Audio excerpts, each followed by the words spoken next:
Welcome back, everyone. Today we're gonna talk about Genesis 5, verse 5. And all the days that Adam lived were 930 years, and he died. The first phrase we have all the days that Adam lived, the shortened lifespan. The Zohar teaches that Adam was originally meant to live 1,000 years, a full millennium, symbolizing the perfection of divine order. But when he sinned, his vitality was diminished. Moreover, Adam foresaw David, who was destined to live only a few hours, and donated 70 years of his own lifespan to him. Thus, Adam lived only 930 years. This act reflects cosmic rectification. Adam's giving of years allowed David, the root of Messiah, to enter the world.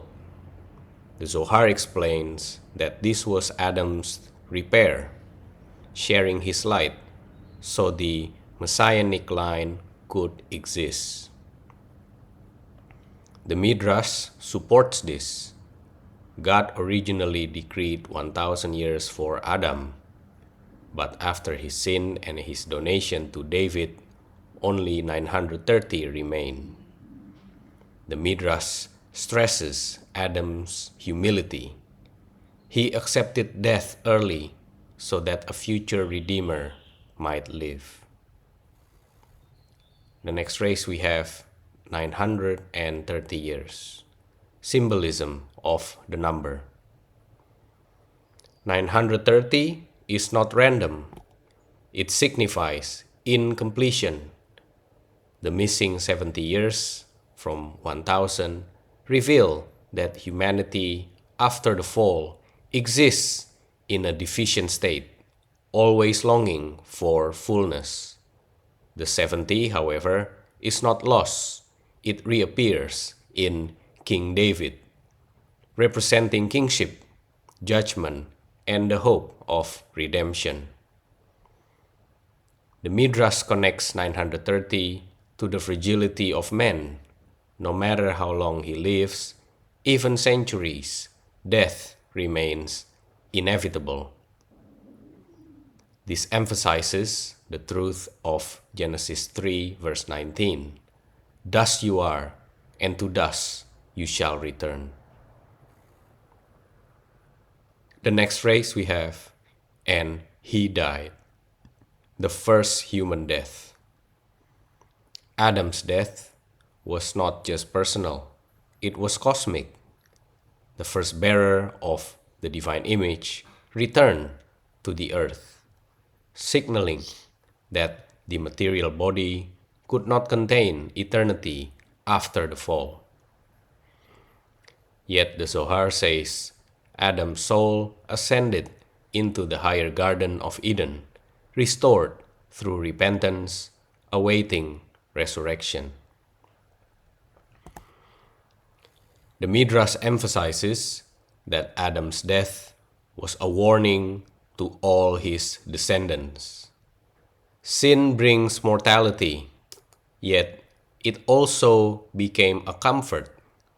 If Adam, the greatest of men, faced death, then no one else should despair when confronted with their own mortality.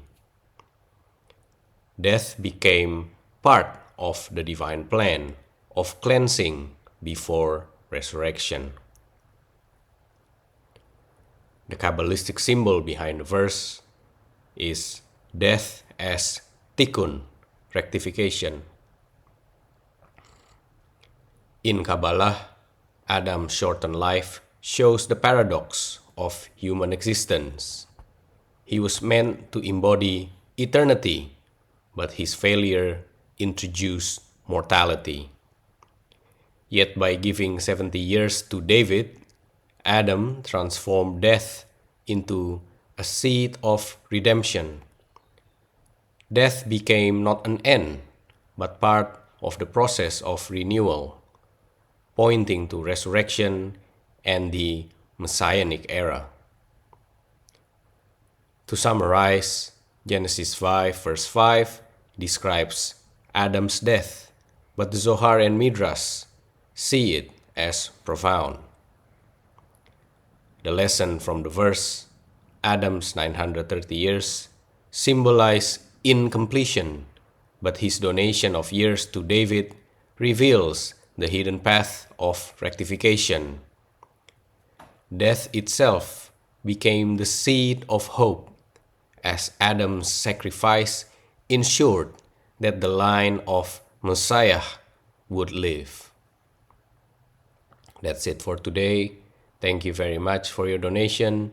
Be blessed, everyone, and I will see you on the next episode.